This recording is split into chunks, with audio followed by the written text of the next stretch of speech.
speaking about how, FAU strives to compete relative to our performance-based funding metrics, but I do want to draw a little bit of attention to, U.S. News Top 100, and that's certainly a goal of Florida Atlantic's as well.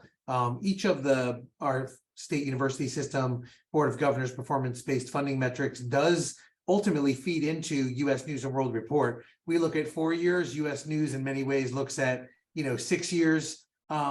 And we've always known that mentoring is a high impact practice. But now what we're doing as a division is to take that mentoring and we're entrenching it into our divisional goals and our strategic planning so that we're able to articulate for each department within the Division of Student Affairs that this is an opportunity for an intervention, the way that Rebecca spoke to. And that could be when they're meeting with one of our psychologists in our counseling and psychological services, potentially when they're meeting with one of our physicians and student health services. So the more and more that we can embed this as a divisional goal and as a divisional value, we think that there will be that ongoing return.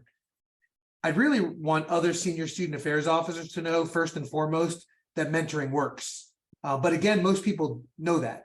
What the Mentor Collective, allowed us to do, and Jordan alluded to this, we were able to shift the logistics away from our staff. When we think about when we used to do the linking and the pairing, we would be doing this in July, August, which really for most divisions, including a division of student affairs, is the most planning intensive time of the year.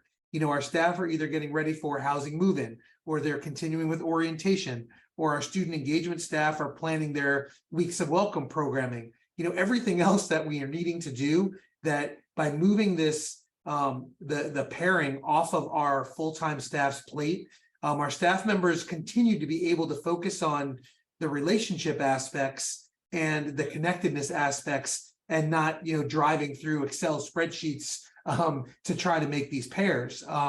It also enables the mentor and the mentee to be paired in a meaningful way that I think contributes to that degree of sense of belonging. And what am I looking for in a mentor, instead of just going into it without any real data and just saying, okay, who wants to be mentored and who wants to be a mentor?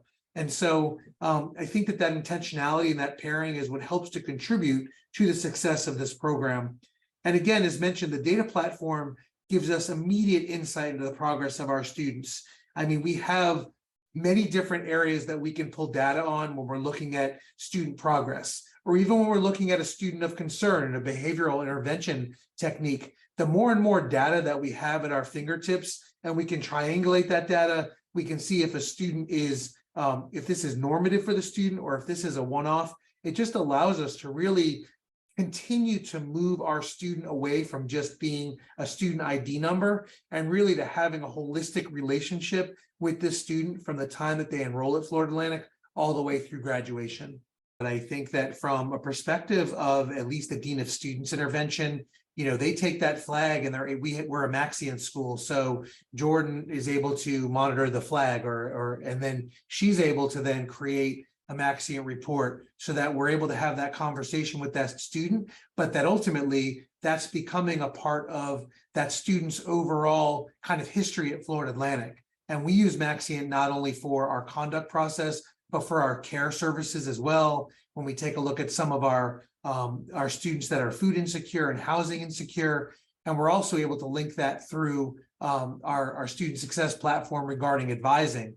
And so all of these areas really focus in that when we have our student of concern committee, and I think one of the things that's different about our student of concerns committee is that we're not just a behavioral intervention team. We really take a look at a student that's rising relative to an anomaly in their academic progress, or if they've not gone to several advising appointments. We don't just kind of say, oh, they're a no-show, but we really try to put together the puzzle pieces of that holistic student experience to contribute, to their progress at Florida Atlantic.